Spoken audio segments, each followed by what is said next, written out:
Of course, now coming up, as we said, we've got more Mazda MX-5s, and now take a deep breath because this is the deep breath AD Modular / Thermal Road Mazda MX-5 Championship. So 2 sponsors for them, and good to see the championship always as strong as it ever has been. 26 cars are set to be on the grid for this one, 13 rows of Mark 1 Mazda MX-5s, and 2 very familiar names on the front row of the grid, as you'd expect to be, given they are both in the championship, and I expect these 2 might well be the contenders for the title throughout this season, given their history here in this championship. Because on pole position, the man who has been vice champion twice before and had to stop partway through last year due to finance, but now hopefully with a full budget behind him and back with BC Cars Motorsport, poleman Adam Sparrow. He's been a race winner and a title contender in 2023 and 2024. Had to be only do a part season last year, as you said, due to lack of funds for the rest of it.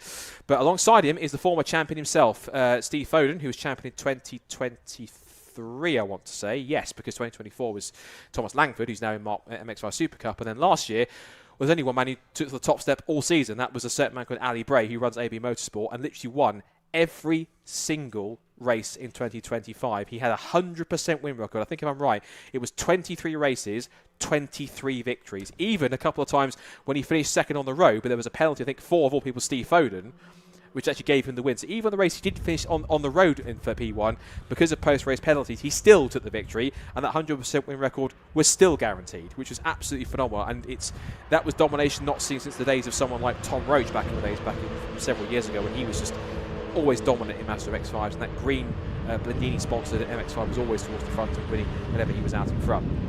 So, Sparrow and Foden, I would expect to be the 2 front runners. Jason Greytrex is back in the championship in P3 and his red line sponsored racing machine in red and white. Richard Wooden, who had some good moments last year, he was one of the surprise packages of 2025. He had been in the midfield and sort of up to the top 10 the last few years, and then 2025 something just clicked and he unlocked a lot more pace and was up there trying to get himself in the top 5. He missed out on a couple of podiums, but he was quite close and could be someone to look out for. Neil Chisnell is also in the MX-5 Championships. Looks like he's doing double duty, doing both championships at least this weekend to get more track time. He's starting 5th on the grid. And then a guest driver, no, actually not a guest driver, he's one of the rookies in the field, is Philip Rawson in car 129. And if I'm right, I believe he's one of the drivers who's part of this brand new Mazda Youth Development scheme, which is happening now, which has been great to see, this Mazda Youth Development Scholarship, which has been happening in the field. And that's been a great scheme throughout the season in order to get people, younger drivers, into Mazda MX-5s. It was launched a couple of weeks ago. 3 drivers that have been picked are very good drivers, one of which is in Ali Bray's championship winning car from last year. So it's getting back on the road.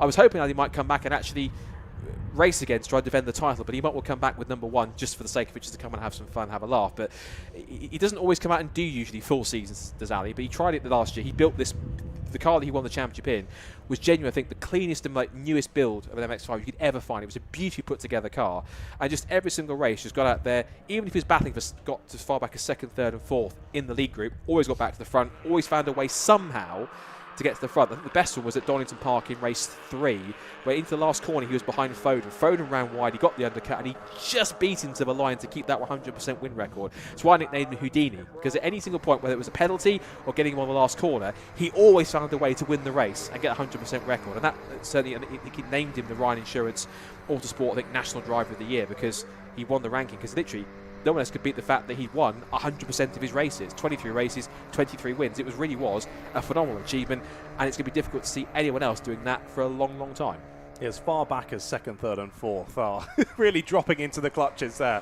Yeah, wow, what an unbelievable record. You don't really ever hear of that in club racing, do you, of someone being quite that dominant? As you say, that car's still out there, not driven by Ali, but the car's going to be thinking, hold on a second, I'm not in the lead. What's going on? That car's only used to being up there. If cars were sentient, like in the world of Disney cars.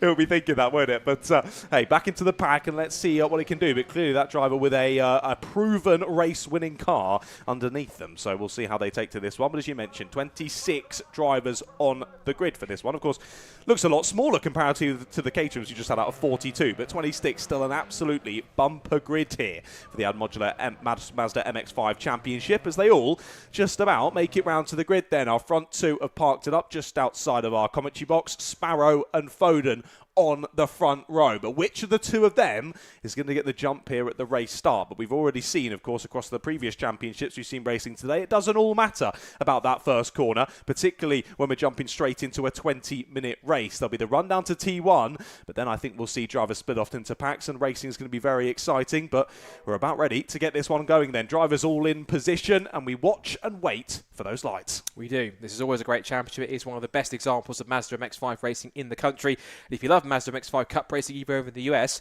you'll enjoy this. It's going to be absolutely mega. We've got 26 Mark 1 MX-5s ready for more Mazda action here, courtesy of the BRSEC. The two favourites, Adam Sparrow and Steve Foden, on the front row of the grid. All set then for the first race of the AD Modular / Thermal Road Mazda MX-5 Championship here at Snetterton. The red lights are on and out, and away we go. It's a clean start from the front row of the grid again. And it is once again in silver and red. On the left is Adam Sparrow. In white and gold is Steve Foden. They're almost touching wing mirrors again down towards turn one. They're at it already, but Foden will try and sweep across on the outside lines. Also side by side for third as Jason Greatrex fell backwards and has been passed by both Richard Wood and Neil Chisholm off the line. And Philip Rawson, who's one of the Mazda Youth Development drivers in the car 129. I think it is actually the ex Ali Bray car, which I think it possibly is. Yes, he's fallen back also behind 22, which is Michael Green, who's been a contender that's been in the mix over the last few years. But down towards Palmer they go. Sparrow leads in the BC Cars Motorsport machine, run by former MX-5 champion himself in 2015, Brian Chandler, in Mark 1s. Prominent driver himself is Brian. Down towards Agostini. Fanning out from left and right. Michael Green going for fourth already on the inside of Richard Wootton after he was passed off the start. And right through he goes. Greatrex might try and follow him through. And behind there is a couple more cars in the mix. 22, no, it might be 11 or 17, Michael Taylor or Harry Storer. Harry Storer back in the field as well. Of course, he was a former MX-5 Clubman champion in its first season in 2021 or 2022.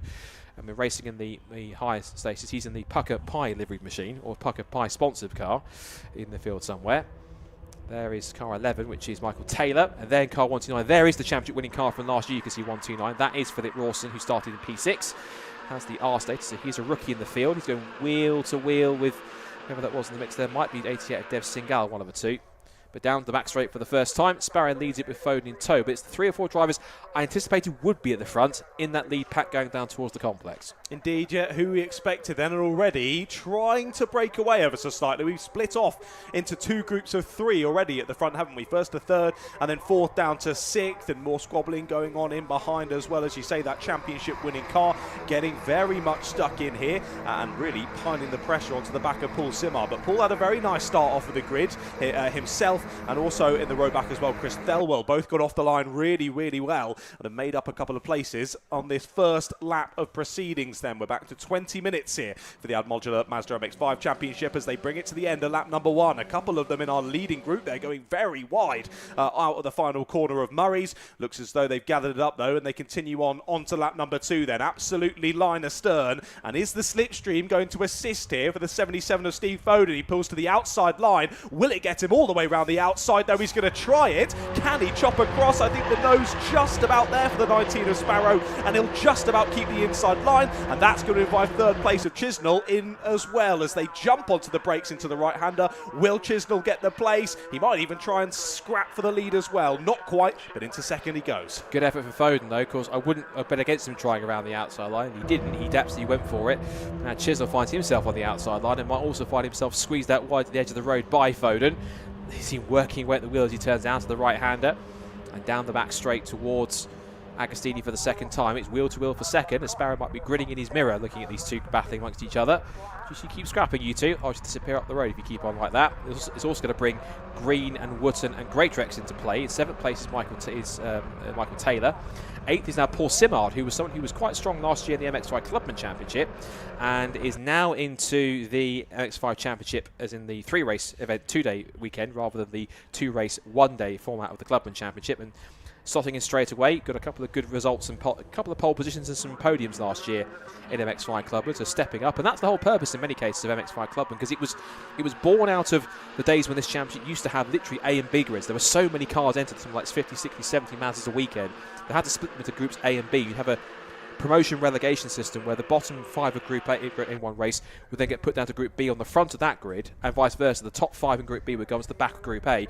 And if you won the Group B race, let's say there's 40 cars, if you won the Group A race, you'd essentially get the points if it was one big grid and you were 21st. If that makes sense. So you then, but the progression would be you could then have a poor race in Group A. If you're quick enough, you get into a top 5 spot, get out of Group B again for race 2, and then straight back into Group A for race 3, and then pick your way back up through the order in that third and final race. You could literally yo-yo up and down the order in different groups, depending on how your weekend went. So that was a format there. But then they brought out the Clubman Championship to allow us a separate, different format where you could race 2 races in one day rather than 3 races in 2, and better for personal budgets, better for logistics of some drivers. It's easier for them to try and manage a one-day format of racing rather than 2, who prefer to do the full season of 2 days. And it works better in that format for all involved. End of the second lap, Sparrow leads from Foden, Chisnell, Green and Wootton in the top 5. Top 3 are breaking away. And as Green and Wootton go nose to tail into Richie's corner on lap 3, they're a little wayward on the exit of the corner, but Richie is staying pretty close, keeping himself in contention for the best of the rest outside the top 3.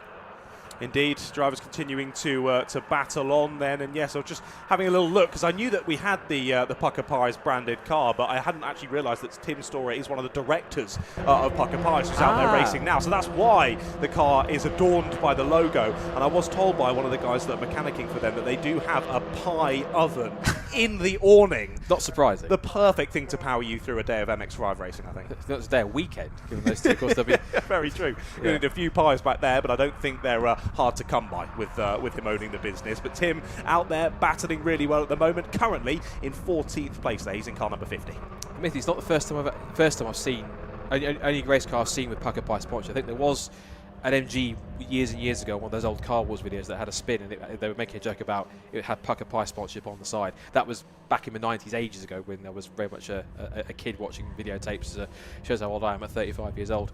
Anyway, it's funny because it's true. Anyway, less than 14 minutes to go. I haven't started yet. So there goes 52 Paul Simard. I noticed the livery there. He's gone from almost like a... It looks like you might get this, Ratters, the early 90s, the RX-7, like the GTO car, when it was the white with the two-tone blue on it. They're very similar livery like Thomas Langford & Co. had on that side. He's gone for like a gold and purple, which is almost like the Silk Cut Jaguar, which looks quite smart on that car. But we'll get to that in a second, because it's now Adam Sparrow who's gone round the outside, or the inside of Nelson, of Brundle, for the outside at Nelson to hold the line and take the position. So Sparrow back in front and holding the place.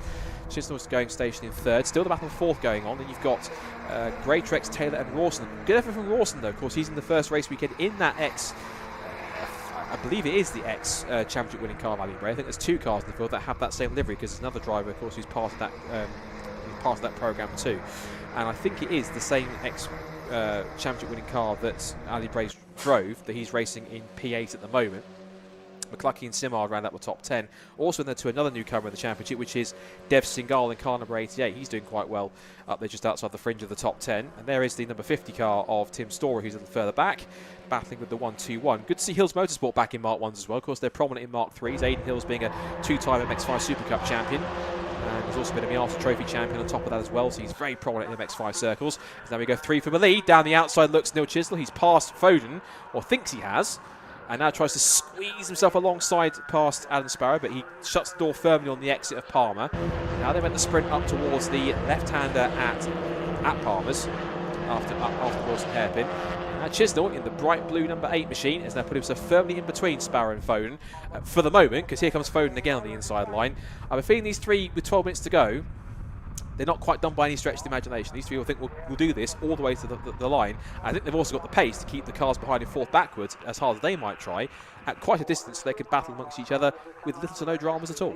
Yeah, I think luckily for them, that big battle pack behind are still chopping and changing places, aren't they? So even with these 3 all reshuffling themselves throughout the lap, it's not losing them a whole lot of time, and they're able to keep the following pack there at arm's length. Still headed up, I believe, by Michael Green on the number 22, but there's a good 6, 7, 8 drivers now in that secondary group. As we look back to them, big move up the inside there and shuffling one driver nearly off of the circuit. The 33 there did very well to collect that big slide, and that is Jason Greatrex there, now dropping to the back of that next field. I chose to ignore your choice hand gesture there for me, Scott, but we continue to press on then. Top 3 down into the braking zone, looking up the inside, almost there. Late under brakes there for Steve Foden, of course, in third position. It's Chisnell there in second, who was having a little sniff at the move, but no, Sparrow's able to hold it. And again, similarly to maybe what we saw in the Catums earlier on, drivers chopping and changing, using that slipstream, and there's got to be a bit of forethought to the rest of the race, isn't there, of where you place yourself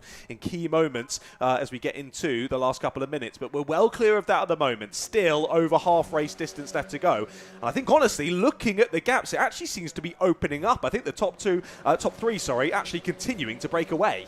Just the record, the hand gesture was the 6-7 thing to make sure that. Sorry, I should have explained that. Nothing inappropriate. I should make that clear. What isn't appropriate, of course, Sparrow is now Neil Chisnell going up the inside to try and make the move, and he has done it in towards Richie's corner. Great move from Neil Chisnell, decisive in the toe, and through he goes into the lead then. Now, Neil Chisnell, if I'm correct, hasn't won a Mazda MX-5 championship race, but if he can get himself in the mix here and hold on, he might well do it. There's a huge battle going on behind. That was for fourth place onwards. That was between, again, Wootton and Green, and there was also Taylor, Rawson and Greatrex also in that scrap, so there was 5 of them all together, the best of the rest outside the podium places. But it is now Neil Chisnell, son of Clive, who's been a firmly established driver in this championship before, who is now in the lead now. And look back to his efforts last year of the championship. He was actually third in the championship in the MX-5s, behind Steve Foden second, and then, of course, the champion, the runaway dominant, 100% unbeaten form of Ali Bray. Side by side, this is now into the lead. That's now Michael Taylor up to 4th place. He's got past Green and Wootton, and Taylor, who started by lap in 6th, is up to 4th already, past both of them in front of them.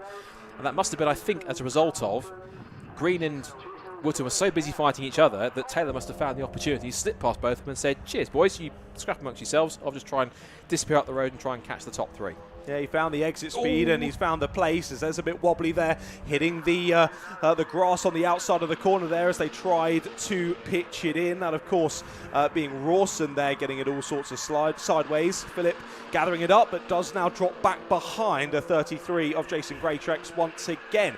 Not quite 6 or 7 of them in this chasing pack, but 5 going at it here. But again, we're almost 3 wide for the lead here, and we've got to change at the sharp end yet again. Once more, the driver who was in first, dropping back to the back end of this group of 3 and absolutely clobbering the inside curb on the exit as well to try and hook the up and under into the bomb hole. Will get close to the apex, and somehow these MX-5 drivers just about give each other enough room. Just is the operative word there, I think, to describe that. While Adam Sparrow had a huge thump of the curb on the inside, really rocked over the inside sausage curb at Nelson, then tried to force his move up the inside and towards the left-hander at the right-hander at the bomb hole. They both flick the curb as they continue to chase Chisnell. Here's that 5-car scrap going on for 4th between Taylor, Green, Wootton, Greatrex and Philip Rawson. Philip Rawson, his first race in the championship in the Mazda Youth Development team, having a fantastic run against one of the more experienced drivers in the field, as here comes Foden to the outside to make the move for the lead. Can he sweep across this time? Yes, he can, and the former champion makes the move stick, and through he goes. Now, Sparrow will have momentum too, way with the exit over the grass there for Foden, but survives that one. Could have easily dropped a wheel and lost the back end, and away you go into the barrier. And Sparrow follows him through. Chisnell's not quite ready to give it up that easy and just gets edged out to the white line to force him to give up the position. I saw James Roberts there, the ever roaming BRSC photographer, who's watching the action trackside and getting some fantastic images, as he always does. Someone started a bonfire in the background as well. I can see there's some smoke pouring in the background. Someone's either having a barbecue somewhere nearby in a field in Norfolk watching this action. There goes the top 3 through Agostini hairpin. There's the 5-way dance going on between Taylor, Green, Wootton, Greatrex and Rawson, and the rest of the top 10 has the 88 of Dev Singhal and the number 2 of Michael McCluckey, who started on 11th on the grid, but was quite high up in the qualifying at one point earlier on in the session. As they come back down towards Oggies, and this battle here is really starting to rage here. And as I mentioned, the fact these four are so tight amongst each other is really getting quite feisty, but we'll get back to that in a second because the top 3 have changed again. It's now Sparrow to the lead, Chisnell to 2nd place, and Foden trying to come back at him, have been shuffled all the way back down to 3rd. Yeah, Sparrow had a nice bit of movement there through Hamilton and through Oggies as well, carried the speed really nicely, and back to the sharp end he goes. I suddenly had a thought, hold on, I know that name. He used to race in TKMs in karting a few years back. I remember commentating over him in the British Kart Championships when they used to have TKMs racing in those. We're good to see he's moved on into car racing, and well, he's taking to it very well, isn't he? Back to the sharp end he goes as those 3 continue on with their squabble. Well, crucially, Taylor, who made his way to the front of this chasing pack, has now started to break away a bit. So clearly he's got a little bit of pace over the rest of them battling for 4th place, and maybe he could be the one to close the gap back up to our top 3. Saying that, there's only 6 minutes to go, and that gap is at around 6 seconds. So it's easier said than done, but definitely not out of the question. It's going to depend on how much those top 3 decide to fight for the next few minutes. One driver I have noticed in the MX-5 Championship has been a regular in club in the last couple of years, Paul Bateman, who's been a front runner there in 1 race. It's good to see that Paul, who's had 1 or 2 health scares at one point, but good to see him back behind the wheel. And also trying to scare Sparrow out of a lead there is Neil Chisnell, trying to dart this way and that. He was weaving around the car, just moving around as he tried to break the toe from Foden and try and make a move. There goes Philip Rawson, impressively diving up the inside to make the pass on Greatrex, and the Mazda Youth Development driver with the rookie cross on the back goes up to 6th position as a result past Greatrex. As for the leaders, Sparrow holds on to the lead, or does he? He misses a shift, and look at that, either side of them, Schumacher Hakkinen style, going past both of them, and Foden powers it round the outside in towards the left-hander at Palmer's, holds onto the curb, and then Sparrow finds his momentum again, pulls himself back alongside Chisnell, who gets blocked in by Foden, so Chisnell can't go anywhere. He's got Sparrow to his outside, Foden right in front of him, blockaded by the 2 front row men from the qualifying this morning. And now going round the outside to hold on to the place. He gets the toe and then just touching panels there with Chisnell on the run towards the left-hander at Hamilton's. It's really kicking up between these guys with less than 5 minutes to go. Foden back in front. But I think with how this race has gone so far, John, there's no betting any of them will stay exactly where they are for the next 4.5 minutes. Yeah, no, exactly as we saw in the Caterhams, it's going to be who uses that slipstream well and who gets into the right position at the right time. Well, almost looking up the inside there as we head onto the back straight. That would have been a bold one for Chisnell. It's not going to work, and he's going to lose that momentum out of the corner. Here comes once again Sparrow then, using that slipstream as they press on down the straight. But I think we can see there, Sparrow is pushing Chisnell along. He's trying to get a double toe here from both Foden, who's getting a toe from Chisnell, and Chisnell again moving around. He wants to try and put himself right there to distract Foden to make a mistake. But of course, being a former champion, touch wood, doesn't make too many mistakes very often. And Foden trying to hold on to this place as much as he can, but Chisnell putting lots of pressure on him. Now, of course, remember, Chisnell has a first MX-5 championship victory at stake here. He's never taken one as far as I remember from my extensive memory in BRSCC. I don't think he has taken one. Podiums, yes, and he was 3rd in the championship last year. But has he taken a victory? Not that I'm aware of. I'll double check with the actual stats to make sure on the championship last year to make sure that I'm not wrong. I could be, but we'll have to wait and see. Through Murray's they go then. 3.5 minutes to go, so they're going to get 2 more laps in this one. And Sparrow last time by set the fastest lap of the race, 2:26.561. As they come down the pit straight, line astern. 1, 2, 3, so close you can almost throw a blanket over them. Here comes Chisnell to the outside line. Sparrow tries to look to the outside of both of them to distract Chisnell, powers it round the outside as he made that move stick. Rawson, he was absolutely flying. Look at this, he's dropped Greatrex, who's now battling away with Wootton. This is now the fight for 4th between Taylor and Green. And look at Rawson on the inside line, in the ex-championship winning car, going for best of the rest outside the top 3. Speaking of which, Foden now has Chisnell to his outside. Chisnell now has Sparrow to his inside on corner exit. He's trying to force the issue and try and put himself alongside to the left-hand side towards Palmer. They'll slot back into line, but they're going to go back towards a gaggle of possibly side-by-side on the run towards the hairpin at Agostini. But these 3, I think possibly, if this is the tone for the rest of the season, these 3 are going to be the main championship contenders here, because they're going at it hammer and tongs, and they are not letting up one iota. Here comes Chisnell, a huge tight dive up the inside in towards Agostini, and makes the move stick, and Sparrow tries to follow him through, gets sideways on the exit. It is action stages with 2.5 minutes to go, 1.5 laps to go in this race, and there is no telling which of these 3 Mazda MX-5s will cross the line first. It's anyone's guess in this first race of the season. Continued incredible battling between these 3. They're absolutely inseparable, aren't they? But what a lovely move up the inside there from Chisnell, late under brakes, and you saw Sparrow trying to shuffle his way through as well, looked to follow Chisnell through but couldn't quite do it, got all sorts of sliding in the mid-corner, banged into the side of Foden's car, lost them both a bit of momentum, and they both dropped back, but they're staying with those 3. Well, we were a few moments ago watching the battle for 4th, weren't we? Well, Taylor's held on to it then at the sharp end of those 3, but I think the squabbling between them has brought more drivers back into the frame once more. Initially those 3 had scarpered off, but now they're getting back involved, and here's the move for the lead, round the outside to the inside then for Sparrow, who's up and over the curb, and he's into the lead. how much longer will he? Because Chisnell tried to capitalise on that to get past Foden. Now they're all over each other through the bomb hole with a minute and a half to go. They'll go on to the last lap of the race, this time by 3 of them together. A little flick of the brake lights as Foden had to back off, not making contact. What I was pointing out is that Philip Rawson, who was in that battle for 4th, 5th and 6th, has dropped back to 8th behind that 4-car group. There goes Chisnell around the outside of Foden for 2nd place. Brilliant pass from Neil Chisnell. Up into P2, gets the move done. Now he can be in the slipstream to try and chase after Sparrow with just over a minute to go as they come across the line to start the last lap of the race. Still Taylor in 4th and Green, then Greatrex and Wooten as Rawson's dropped back because we didn't see exactly what happened to him. But Sparrow leads on to the last lap of the race. Chisnell in the tow, down to the outside line. Foden in the background trying to give him the push. Down the outside into Ritchie's, and yes, question mark. He's got the move done on the outside, but Sparrow's inside line gives him enough momentum to hold on. Now he's got the inside line. Chisnell tries to move across and defend, which I think he's just about done. Gets it stopped under brakes, ties a line into the corner, runs a little bit deep, and holds on to the place. There's the 4-car fight for 4th. There's Rawson in the background there. He was battling for 4th and 5th. He's dropped backwards now to 8th, behind both Greatrex and Wooten.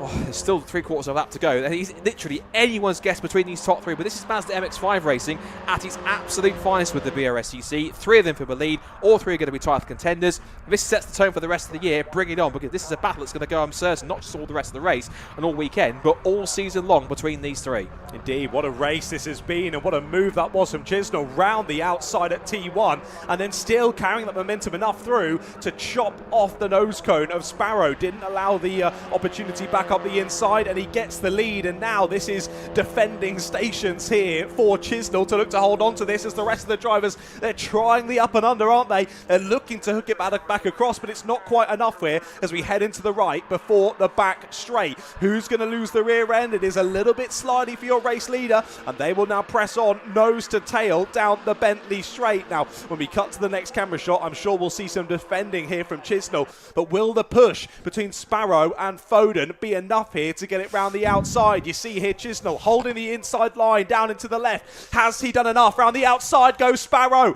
Can he get it stopped and not take all that inside curb? He will. He takes the lead here with only a couple of corners to go. Now, I just checked the stats. Chisnell has not yet won a Mazda MX-5 championship race. He didn't win one last year, so if he can make this work and stick with Sparrow on the run to the line, he might well do it. Foden could be out of it here because he is now a little bit further back in 3rd. As Philip Rawson, huge sideways moment exiting the bomb hole. He was really pushing hard, but Adam Sparrow, who's been vice champion twice before, is he about to lose it as Chisnell gets a little sideways on the exit towards Murray's. Now the sprint to the line is a little sideways on the exit, but is it going to be enough then, or is Chisnell going to come back at him on the run to the line? It could be a photo finish, but Sparrow will try and drag him all the way to the line. Foden's back out in 3rd, up to the checkered flag. It'll be very close, but it's going to be too late, and Adam Sparrow will deny Neil Chisnell a first Mazda MX-5 championship victory. He punches the air with delight. It is a first win to kick off the season in 2026 for Adam Sparrow in the year.